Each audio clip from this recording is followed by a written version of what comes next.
Perkenalkan, nama saya Ika Silvinarindra dengan NIM 20301084. Di sini saya akan menjelaskan tentang bab sosiologi hukum. Pengertian sosiologi hukum menurut Surjono Suparto adalah suatu cabang ilmu pengetahuan yang secara analitis dan empiris menganalisa atau mempelajari hubungan timbal balik antara hukum dengan gejala-gejala lainnya.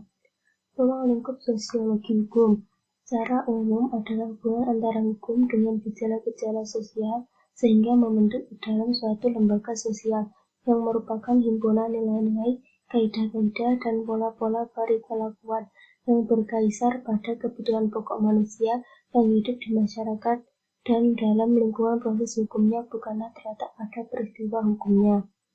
Kegunaan memberikan kemampuan-kemampuan bagi pemahaman terhadap hukum dan konteks sosial. Objek sosiologi hukum. Pertama, sosiologi hukum mengkaji hukum dalam wujudnya. Kedua, sosiologi hukum mengkaji suatu proses yang berusaha membentuk warga masyarakat sebagai makhluk sosial. Aliran-aliran yang mempengaruhi terbentuknya sosiologi hukum. Satu, aliran positif. Aliran ini hanya ingin membesarkan kejadian yang dapat diamati dari luar secara murni. Mereka tidak mau memasukkan hal-hal yang tidak dapat diamati dari luar, seperti nilai dan tujuan. Aliran positif ini dipelopori oleh Donald Beck, menyatakan perihal terjadinya kekaburan antara ilmu dan kejaksanaan dalam sosiologi hukum. Aliran normatif.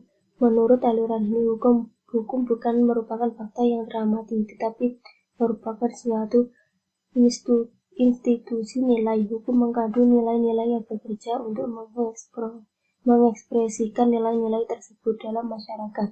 Menurut aliran ini, hukum bersifat derivatif karena itu tidak dapat dipisahkan dari institusi primer seperti politik dan ekonomi. Macam-macam pemikiran dalam sosiologi hukum. Sosiologi hukum pada hakikatnya lahir dari hasil-hasil pemikiran para ahli pemikir, baik di bidang filsafat hukum, ilmu hukum maupun sosiologi. Hasil-hasil pemikiran tersebut tidak saja berasal dari individu-individu, akan tetapi mungkin pula berasal dari macam-macam atau aliran-aliran yang mewakili sekelompok ahli pemikiran yang pada garis besarnya mempunyai pendapat yang tidak banyak berbeda. Hasil-hasil pemikiran para ahli filsafat hukum tersebut terhimpun dalam berbagai mazhab atau aliran, antara lain sebagai berikut. 1. Mazhab formalitis. 2. Mazhab sejarah dan kebudayaan. 3. Aliran utilitarianis. 4. Aliran sosialikal jurisprudensi. 5. Aliran realisme hukum. Tokoh-tokoh sosiologi hukum. Tokoh Eropa Barat, Karl menurut hukum dan kekuasaan politik merupakan sarana kapitalis yang berkuasa di bidang ekonomi untuk melanggengkan kegunaan harta-harta kekayaan sebagai sarana produksi dan sarana eksploitasi. Heringsmain, pemikiran main dalam bidang sosiologi hukum adalah masyarakat yang progresif adalah masyarakat yang bergerak dari status ke kontak. Emil Durkheim mengajukan tipologi yang membedakan secara dikotomis dua tipe solidaritas, yaitu mekanis dan organis. Masyarakat berkembang dari tipe mekanis ke tipe organis. Tokoh Amerika Serikat, Oliver Wendell Holmes. Hukum bukan saja dilihat dari definisi jurisprudensi, tetapi ramalan-ramalan yang akan dipusatkan oleh pengadilan. Pendekatan yang digunakan adalah pragmatis. Hakim harus benar-benar memperhatikan pembuatan keputusan hukum dan bagi Holmes, hukum merupakan hal yang aktual bagi hukum. Benjamin Nathan merupakan dalam setiap praktik peradilan terdapat suatu ketidakpastian yang semakin besar yang diakibatkan oleh keputusan pengadilan adalah suatu manifestasi yang tidak dapat dicegah dari kenyataan bahwa proses peradilan bukanlah penemuan hukum, melainkan penciptaan hukum. Pascal Pautner adalah hukum diselenggarakan untuk memaksimalkan penguasaan kebutuhan dan kepentingan interes. Ia menyatakan bahwa hukum ini diperlukan karena adanya berbagai kepentingan dalam setiap bidang kehidupan. Perancangan sosiologi terhadap hukum. Kajian normatif merupakan kajian yang sangat menentukan puncak perkembangan hukum seabad ke-19. Kajian empiris. Kajian ini memandang ilmu hukum sebagai kenyataan yang mencakup kenyataan sosial, kultur. Metode empiris lahir disebutkan karena metode atau kajian hukum secara normatif tidak lagi mendapat tempat. Kajian filosofik. Kajian ini lebih menitik beratkan pada seperangkat nilai-nilai ideal yang senantiasa menjadi rujukan dalam setiap pembentukan, pengaturan, dan pelaksanaan kaidah hukum.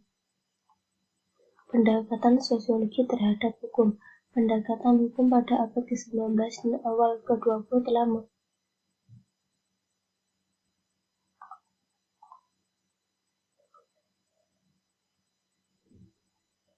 Pendekatan hukum pada abad ke-19 dan awal abad ke-20 telah mulai mendekatkan diri pada hukum masyarakat. Perubahan tersebut memiliki pengaruh yang sangat penting bagi munculnya sosiologi hukum.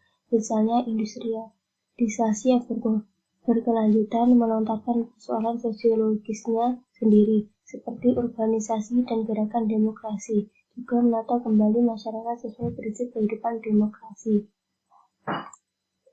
Pemikiran hukum sosiologi. Dengan menciptakan beberapa hak tertentu dari beberapa kelompok, khususnya dalam masyarakat, hukum akan berkaitan erat dengan masalah-masalah hubungan antar bangsa, dengan konsumen, dengan keluarga, bersama-sama meningkatkan intervensi pemerintahan di dalam pengaturan tata kehidupan. Struktur sosial dan hukum. Kaidah-kaidah sosial dan hukum. Kaidah sosial pada hakikatnya merupakan perumusan suatu pandangan mengenai perilaku atau sikap yang seyogyanya dilakukan. Kaidah hukum adalah peraturan-peraturan yang dibuat atau yang dipositifkan secara resmi oleh penguasa masyarakat atau penguasa negara, sehingga berlakunya kaidah hukum dapat diperhatikan. Lembaga-lembaga kemasyarakatan. Lembaga kemasyarakatan terdapat dalam setiap masyarakat.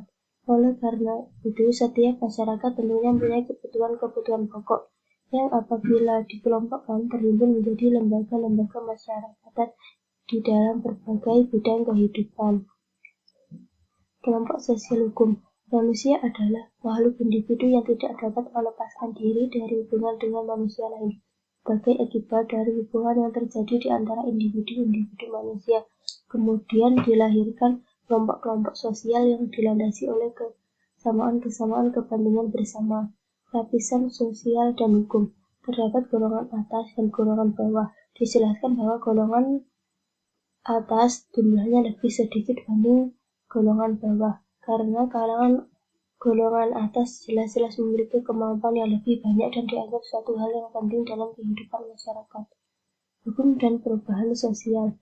Hubungan antara perubahan sosial dan hukum. Di dalam proses perubahan hukum yang tertulis, pada umumnya dikenal adanya tiga badan yang dapat mengubah hukum, yaitu badan-badan pembentukan hukum, badan-badan penegak, dan badan-badan pelaksanaan hukum. Hukum sebagai alat untuk mengubah masyarakat. Perubahan hukum yang dapat dipengaruhi perubahan sosial sejalan dengan salah satu fungsi hukum, yakni fungsi hukum sebagai sarana perubahan sosial atau sarana merekayasa masyarakat. Jadi hukum merupakan sarana rekayasa masyarakat. Hukum sebagai sarana pengantar perilakuan. Sebagai sarana sosial dan negeri, hukum merupakan suatu sarana yang ditujukan untuk mengubah perilakuan warga masyarakat sesuai dengan tujuan-tujuan yang telah ditetapkan sebelumnya. Salah satu masalah yang dihadapi dalam bidang ini adalah jika terjadi apa yang dinamakan oleh Gunnar Marda sebagai soft development, di mana hukum-hukum tertentu yang dibentuk dan diterapkan ternyata tidak efektif. Gejala-gejala tersebut akan muncul apabila ada faktor-faktor tertentu yang menjadi halangan. Batas-batas penggunaan hukum. Hukum pada umumnya hanya mengatur kepentingan para warga masyarakat yang bersifat lahiriah. Sekian dari saya, terima kasih.